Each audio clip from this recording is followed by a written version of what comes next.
यहाँ पे बदमाशी थी कांग्रेस की, जब यहाँ बदमाशी थी बंसीलाल भजनलाल की और चंद्रमोहन की, पूरी तरह बदमाशी करके वो इलेक्शन जीतते थे। या तो वो सार्वजनिक माफी मांगे, 3 दिन का समय उनको दिया गया, उसके बाद वो आपराधिक मामले का सामना करने के लिए तैयार रहे। एक दिवंगत आत्मा के खिलाफ ऐसे कड़ी निंदा करना बहुत ही गलत है। इस तरह के बयानबाजी से न सिर्फ समर्थक बल्कि हरियाणा की आम जनता भी आहत और दुखी है। राज्यसभा सांसद श्रीमती रेखा शर्मा जी ने चौधरी भजनलाल जी के खिलाफ आपत्तिजनक शब्द बोले हैं, उनको बदमाशी की संज्ञा दी गई है और उसके खिलाफ हमने आज यहाँ पे शिकायत दर्ज की है।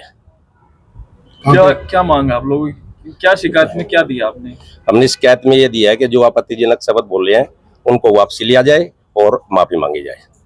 और माफी नहीं मांगती है तो उनकी शिकायत दर्ज करवाएंगे, FIR दर्ज करवाएंगे। ये तो बीजेपी वर्सेस बीजेपी की मामला हो गया, आपस में ही लोग इस तरह की बयानबाजी अब नेता कर रहे हैं। तो गलत बयानबाजी करी है तो उसको उनको माफी मांगने का पड़ता है ना। परिवार की तरफ से भी कोई बयान आया? कुलदीप बिश्नोई की तरफ से भी आया है, भव्य बिश्नोई की तरफ से भी आया है, दुलाराम जी की तरफ से भी आया है और रणधीर परियार की तरफ से भी आया है। तो क्या मांग कर रहे हैं आप लोग? उन्होंने जो आपत्तिजनक शब्द बोले हैं, चौधरी भजनलाल जी एक युग पुरुष हैं और वो इस दुनिया में अब नहीं है। एक दिवंगत आत्मा के खिलाफ ऐसे कड़ी निंदा करना बहुत ही गलत है। तो इसलिए उनको अपने ये शब्द वापसी लेने चाहिए और माफी मांगनी चाहिए। क्या कार्रवाई मांग की आपने शिकायत में? हमने उनके खिलाफ पर्चा दर्ज करने की शिकायत की है। हमने जी यहाँ शिकायत रेखा शर्मा के खिलाफ दी है, क्योंकि देखो जी लोगों में एक तरह का रोष है। चौधरी भजनलाल स्वर्ग में है और हम अभी नरक में हैं।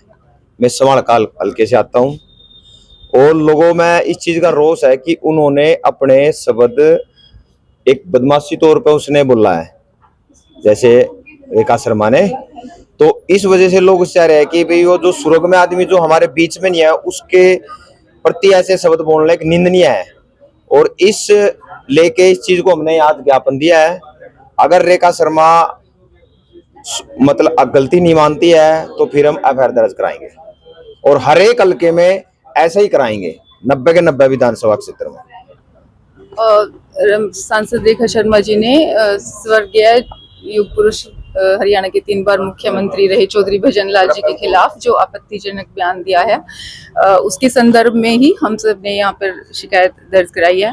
और पहले हमने कहा भी है, मतलब हर जगह से बयान भी आ रहे हैं। देखिए पूरी हरियाणा की जनता की जन भावनाएं आदरणीय चौधरी भजनलाल जी के से जुड़ी हुई हैं। उनके द्वारा किए गए विकास कार्यों को, उनके कार्यकाल में किए गए विकास कार्यों को आज भी जनता याद करती है।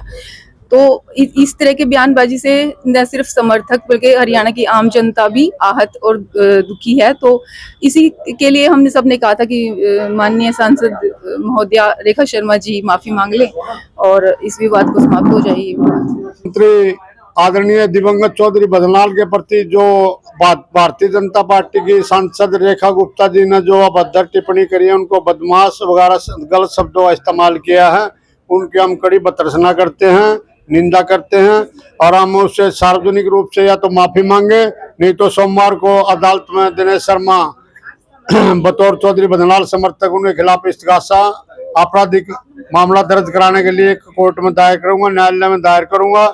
या तो वो सार्वजनिक माफी मांगे, 3 दिन का समय उनको दिया गया, उसके बाद वो आपराधिक मामले का सामना करने के लिए तैयार रहे।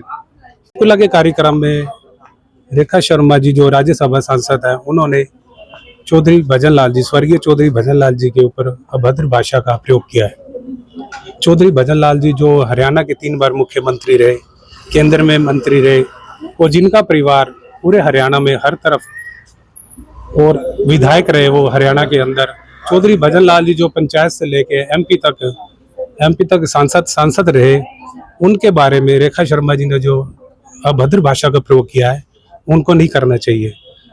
चौधरी भजनलाल जी हरियाणा की जनता में 36 बिरादरी में राज करते हैं, ये शब्द उनको वापस लेने चाहिए। हम रेखा शर्मा जी से यही बात कहना चाहते हैं कि अपनी भाषा जो में उन्होंने शब्द बोले हैं वो भाषा शब्द अपने वापस लें, जिससे उनके परिवार, उनके समर्थक को जो क्षति पहुंची है, जो दुख पहुंचा है, उसके लिए उनसे माफी मांगे। चौधरी भजनलाल अमर है।